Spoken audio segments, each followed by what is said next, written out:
Jean-Pierre Pernaut, 1 an déjà, pourquoi le reportage pas été tourné en Normandie comme prévu?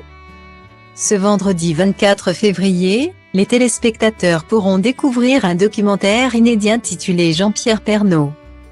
1 an déjà, suivi d'un reportage sur les derniers jours du présentateur à la tête du Trésor de TF1.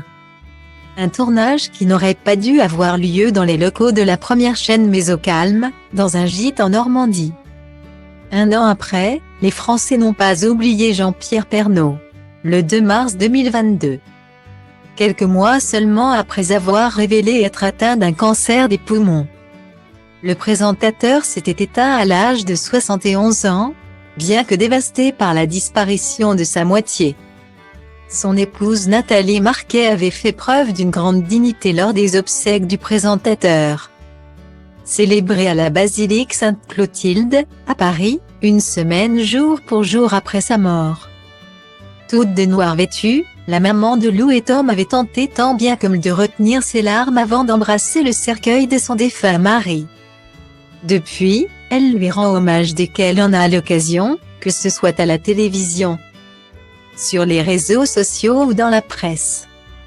Ce vendredi 24 février, son époux sera de nouveau à l'honneur puisqu'un documentaire inédit, intitulé Jean-Pierre Pernaut, 1 an déjà, sera diffusé sur TMC. Il ne s'agira pas d'un éternel recueil de témoignages mais d'un récit de sa vie.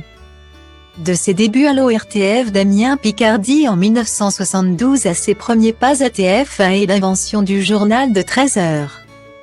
Après ce documentaire inédit sur le parcours de Jean-Pierre Pernaut, les téléspectateurs de TMC auront le droit à un reportage tourné quelques jours avant que l'animateur ne quitte le 13h de TF1. À l'époque, il avait accepté d'être suivi par des caméras afin d'immortaliser ce moment historique. Ce sera donc l'occasion de le voir déambuler dans les couloirs de la tour TF1, un endroit où il passait le plus clair de son temps.